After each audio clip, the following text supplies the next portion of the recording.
സാറേ പോയാലോ? നിക്ക് പുള്ളി വരട്ടെ. 10:30 പരിപാടി. പോണ്ടേ നമുക്ക്? പോവാ.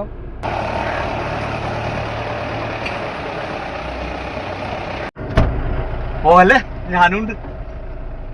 അപ്പഴേ ഇന്നെന്താണ് പരിപാടി? എവിടേക്കാണ് റൂട്ട്?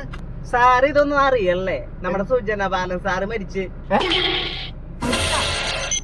വല്ലപ്പോഴൊക്കെ രാവിലെ എനിക്കുമ്പേ വാട്സപ്പ് ഒക്കെ ഒന്ന് എടുത്ത് നോക്കണം. എന്ത് പറ്റിയാണ്?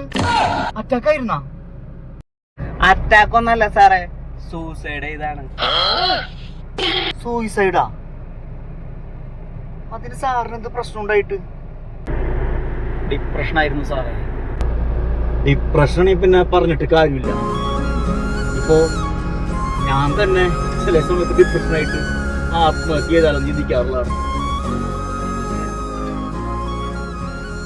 സാറിന്റെ കല്യാണം കഴിഞ്ഞ് 2 പിള്ളേരുള്ളതാണ്. ഇനി പിള്ളേരുടെ കാര്യം നോക്കണം.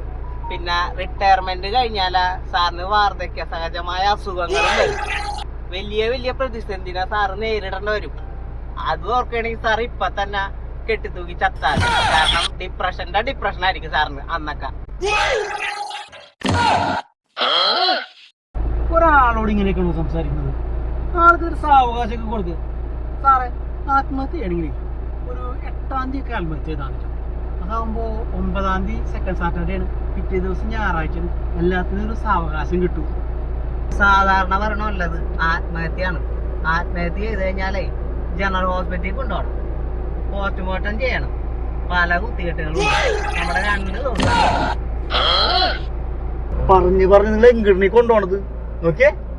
എനിക്കൊരു ഡിപ്രഷനും ഇല്ല, ഞാനേ ചാവാനും പോണില്ല. ഇത് വണ്ടി വിട്ടെ, നമുക്ക് മരിച്ച വീട്ടിൽ പോവാം. സാറിനൊരു ഡിപ്രഷന്റെ തുടക്കം കേട്ടോ. സാറിന് എങ്ങനെ നിയന്ത്രിച്ചാലും ചിലപ്പോ ആത്മഹത്യ ചെയ്യാൻ തോന്നും. ഉള്ള നേരത്തെ ഒരു ഡോക്ടറെ പോയി കണ്ടു, അതൊന്നല്ല. എനിക്കൊരു കാര്യം പറയാണ്ടിട്ടാ, ഇനി മരിക്കണമെന്ന് അത്രക്ക് വലിയ പൂതി തോന്നുകയാണെങ്കിൽ 9-ാം തീയതി കഴിഞ്ഞിട്ട് മരിച്ചാൽ മതി. കാരണം 9-ാം തീയതി എറണാകുളത്ത് ചാർട്സിന്റെ പരിപാടി ഉണ്ട്. അത് മര്യാദക്കൊന്ന് കൊണ്ടാടണമെന്ന്. എനിക്കൊരു കുഴപ്പമില്ലടാ, എനിക്കൊരു ഡിപ്രഷനിലും കുഴപ്പമില്ല. ഞാനേ എന്റെ വീട്ടിൽ പോട്ടെ. പോലെ സാറേ പോലെ ഞാൻ വീട്ടിൽ പോണു. എനിക്കൊരു ഡിപ്രഷൻ പിള്ളേരെ കാണുള്ളൂ.